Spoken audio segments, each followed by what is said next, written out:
Thanks, man. It's a hell of a workout there. It's all right. You know, I'm from Detroit, too, man. Okay. That ain't but Michigan love right there, bro. I'm not like no other athlete. I'm the first Floyd Mayweather. Yeah, right.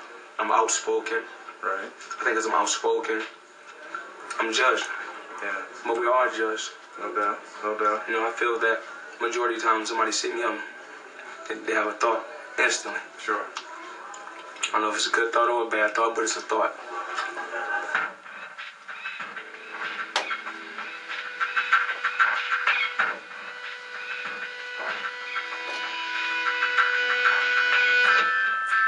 I'm Michael Eric Dyson. I'm an author and professor of sociology at Georgetown University.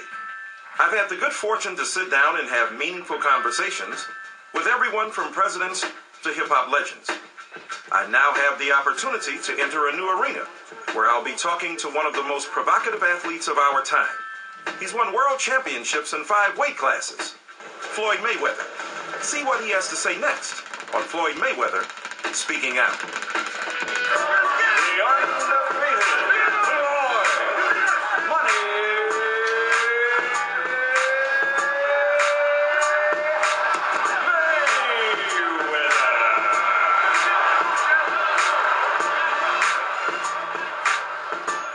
To get to the heart of a man, sometimes you have to go to where he does his best work. In the case of Floyd Mayweather, that would be right here, inside the Mayweather Boxing Club in Las Vegas, Nevada.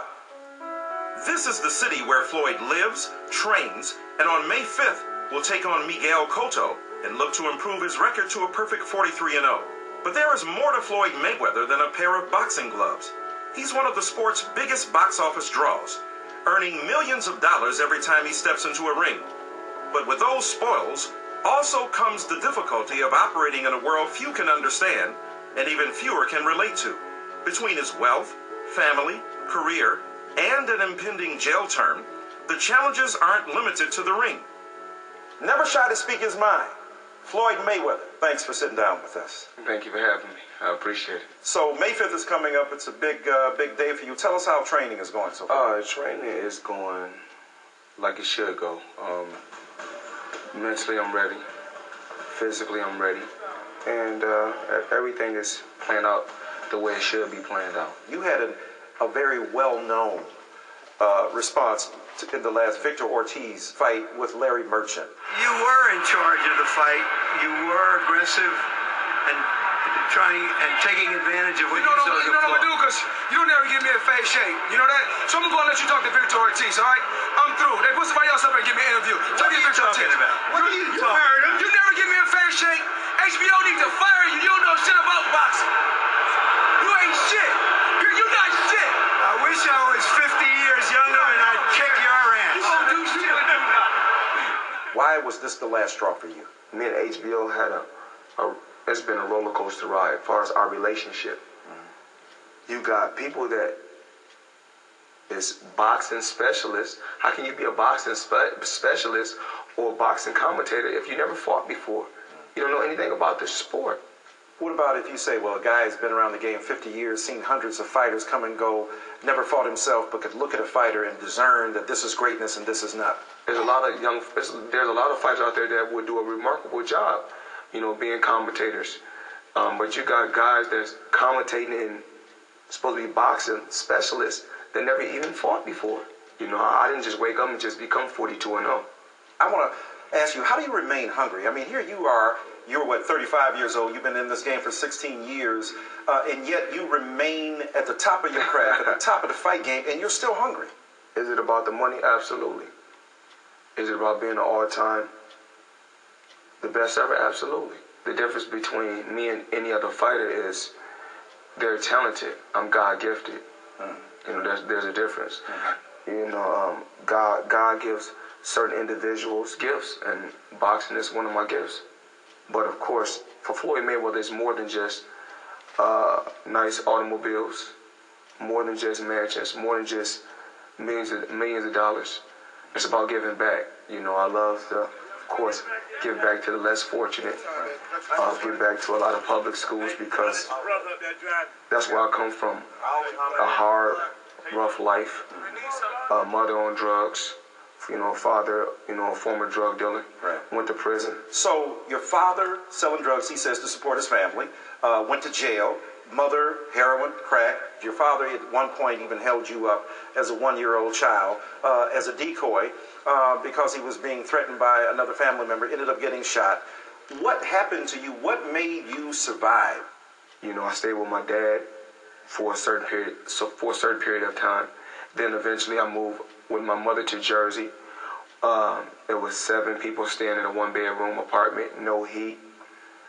I mean, sometimes no lights. You know, my mother was on crack at one particular time. And eventually, you know, I moved back to Grand Rapids, Michigan with my father. You know, I asked my mother, can she move back also? And she eventually moved back to Grand Rapids, Michigan. And I was happy when she moved back, but she was back on drugs. You know, I seen my dad sell my mother drugs. You know, just those are the things that I went through in life. But I'm a strong individual. I can get through anything. Right.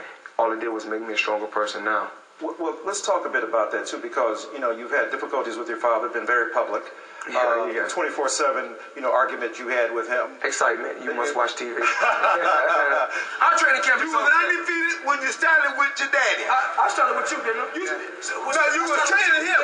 I started with. I was training when Roger was down here. You can't train nobody when you're locked up. You can't train nobody when you're locked up. Roger's the one. Roger's my trainer. Roger made. Ain't nothing wrong with Roger. He made you. Roger made. Boy, you was right here when I was training you. This is my trainer right here. Ain't nothing wrong with you being Roger. Roger's my trainer. We don't want nobody in the way interfering while we work. Obviously, the relationship between a father and son is critical. You listen to hip-hop culture, it's all about father absence. Father wasn't there. And being called names, being dismissed because he wasn't there. What effect does that have on a child to deal with father absence? Well, my dad, I don't want to say my father wasn't there for me, because if I say that, that's absolutely not true. Okay. My dad was only there for the boxing gym, to come get me and take me to the boxing gym. But when I think back on it, me and my dad has never been to a movie, just me and him. Me and my dad has never been bowling. Me and my dad has never been to dinner and sit down and talk father and son. Me and my dad relationship has always just been boxing. Right. Nothing else, just boxing. If it wasn't about boxing, it wasn't about nothing. Do you miss the other aspects? Do you miss the intimacy? Going to a movie, hey son, how you doing? I'm proud of you. I mean, do you miss that part? Well, you know, I try to be outside the box and break the cycle. You know, I go to both of my sons' football games. Right. They play basketball. I don't try to force nothing on my children. Boxing was forced on me. Right. You say you got a God-given gift. They got talent, and yet it was forced on you. Do you think that your father was the instrument of God to make sure that you became a boxer? My dad did start me off. But it's no hard feelings. Sure. No hard feelings at all. Just because we don't see eye to eye and he's stuck in his ways and he don't want me to love my mother because he feels that I owe everything that I've made and everything that I've done in the sport of boxing.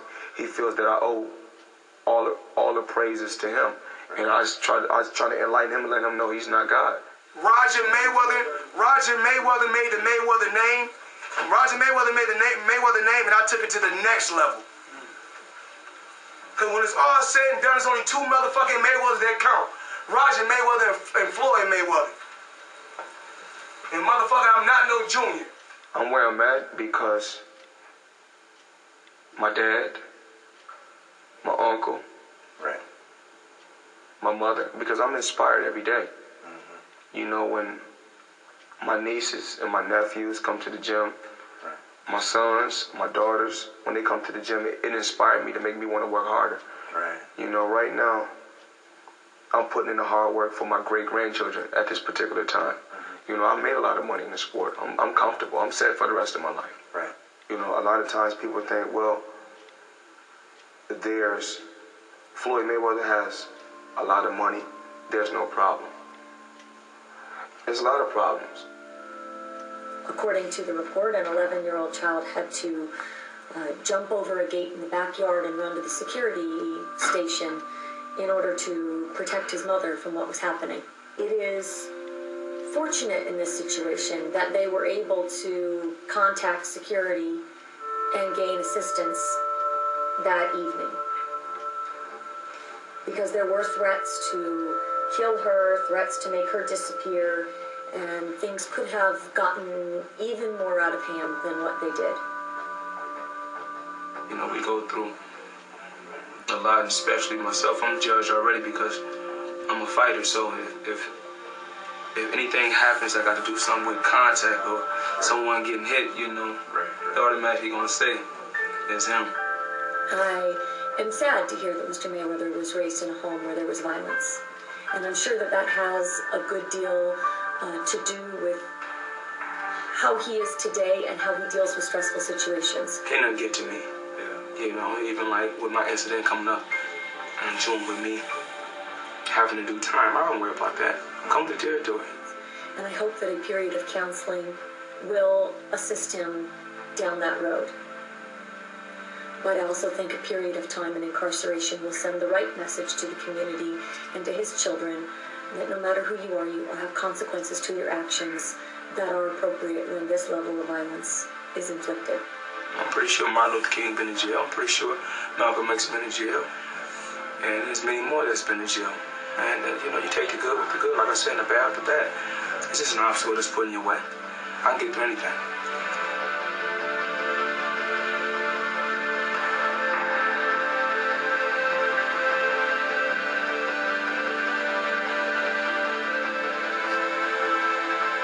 Am I guilty? Absolutely not. You know, I took a plea. You know, sometimes they put us in a no-win situation to where you don't have no choice but to take a plea. I never want to drag my family through the mud. Right. I didn't want to bring my children to court. Never raised my hands to my children. Right. You know, I got 4 beautiful children. I love them dearly. I'm supposed to be going to prison in June. And the only thing I can do is just, you know, keep my fingers crossed and hope for the best and try to stay positive. Can't nothing break me. Sure. I'm still going to be strong. If I'm locked up, I'm still going to make sure my mother got the finer things in life. And my sisters, you know, I take care of my whole family.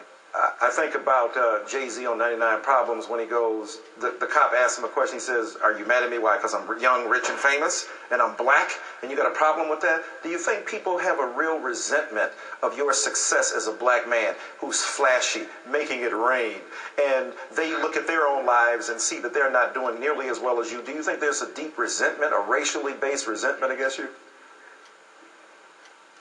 I don't think that no one would ever understand me. You know, no one would ever understand my pain. Why? I beat all odds. You know, my dad had just went to prison, and my best friend was like, you know, we talked about getting into the drug game. We talked about it, and I said, yeah, I'm with it. Let's go. We went over to this guy's house. How old were you then? I'm gonna say 16. We went over to this guy's house, and something told me no. He said, "Forget it, I'm gonna do it." So he did it, and he's dead now.